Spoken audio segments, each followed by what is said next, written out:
अस्सलाम वालेकुम, welcome to चापा टीवी। दोस्तों, हम सब ने बचपन में खिलौनों से तो खेला ही है, लेकिन कुछ खिलौनों ने बच्चों को बहुत शदीद नुकसान पहुंचाया है। 2015 में ऐसा ही एक वाक़या सामने आया जब एक खिलौने की वजह से दुनिया के लाखों बच्चे मुतासिर हुए। ये वीडियो ऐसे ही हैरत अंगेज़ कहानी के बारे में है।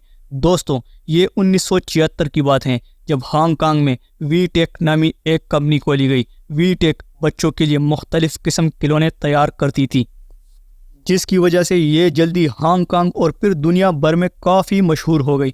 ये कंपनी वक्त के साथ साथ बच्चों के लिए नित नई चीज़ें मार्केट में ला रही थी। 2011 में वीटेक ने छोटे बच्चों के लिए इनो टैब के नाम से एक लर्निंग टैबलेट तैयार किया। ये टैबलेट 9 से 12 साल के बच्चों के इस्तेमाल के लिए बना था। दोस्तों, ये टैबलेट बच्चों में बहुत ज़्यादा पॉपुलर हो गया था। ख़ास तौर पर अमेरिका और इंग्लैंड में लोग इस टॉय टैबलेट को अपने बच्चों के लिए एक अच्छी चीज़ समझते थे, क्योंकि ये एक लर्निंग टैबलेट था। बच्चे इससे बहुत कुछ सीख रहे थे। वक्त गुजरने के साथ साथ ये टैबलेट दुनिया के 15 ममालिक में फैल गया। वीटेक हर साल इस टैबलेट में नए फीचर्स लाने लगा। एक खिलौने की वजह से ये कंपनी करोड़ों डॉलर्स का मुनाफा कमा रही थी। 2015 में वीटेक ने इनो टैब का एक नया वर्जन लॉन्च किया, जिसमें हर लेटेस्ट फीचर मौजूद था। अब बच्चे इसे वाईफाई से कनेक्ट करके मुख्तलिफ गेम्स डाउनलोड कर सकते थे। इस काम के लिए वीटेक का एक अकाउंट रजिस्टर करवाना होता था, लेकिन कोई भी ये नहीं जानता था कि ये टैबलेट कितनी बड़ी मुसीबत लाने वाला है। दोस्तों, इस नए टैबलेट के लॉन्च के 10 दिन के बाद लोगों के लिए एक ख़तरे की घंटी बज गई। वीटेक के मुताबिक कोई हैकर इस सिस्टम को हैक कर चुका है। इस कंपनी के लिए ये एक बुरी खबर थी, क्योंकि इसका मतलब था कि इनका सिस्टम बहुत कमज़ोर था, तभी इसको हैक कर लिया गया था। नवंबर 2015 के एक दिन वीटेक को ये पता चला कि हैकर अब तक लाखों लोगों के अकाउंट हैक कर चुका है। दोस्तों, कुछ दिन के बाद सबसे ज़्यादा शॉकिंग बात सामने आ गई, और वो ये थी कि इनो टैब के ज़रिए बच्चों की जासूसी की जा रही थी।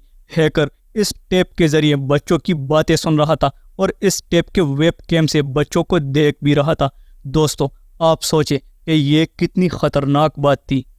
एक अंदाजे के मुताबिक इस टैबलेट के ज़रिए 65 लाख बच्चों की जासूसी की जा चुकी थी। दोस्तों, यहाँ सवाल ये पैदा हो रहा था कि इस साइबर अटैक के पीछे आखिर किसका हाथ था। इसका जवाब भी बहुत जल्द सामने आ गया। दरअसल 2015 में एक 24 साल आदमी को इंग्लैंड से अरेस्ट किया गया। ये आदमी एक सॉफ्टवेयर कंपनी में काम करता था। दोस्तों, यही वो आदमी था जिसने वीटेक के तमाम टैबलेट्स को हैक किया हुआ था।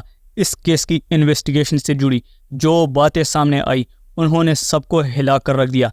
ये हैकर इन टैबलेट्स के ज़रिए बच्चों की जासूसी तो कर ही रहा था, लेकिन साथ साथ इसने लोगों का 200 GB से ज़्यादा डेटा चुरा भी लिया था। दोस्तों, इस जुर्म में इंग्लैंड की अदालत ने इस आदमी को 6,50,000 पाउंड्स का जुर्माना किया था। 2017 में इस आदमी ने माइक्रोसॉफ्ट का भी डेटा चुराया था, यानी ये आदमी एक आदी मुजरिम था। बहरहाल, इस वाक़ये की वजह से ये टैबलेट दुनिया के ख़तरनाक तरीन टॉयज़ में से एक कहलाता है। दोस्तों, ये थी आज की वीडियो। उम्मीद करता हूँ आपको पसंद आई होगी। मिलते हैं नेक्स्ट वीडियो में नई कहानी के साथ। तब तक के लिए खुदा हाफिज़।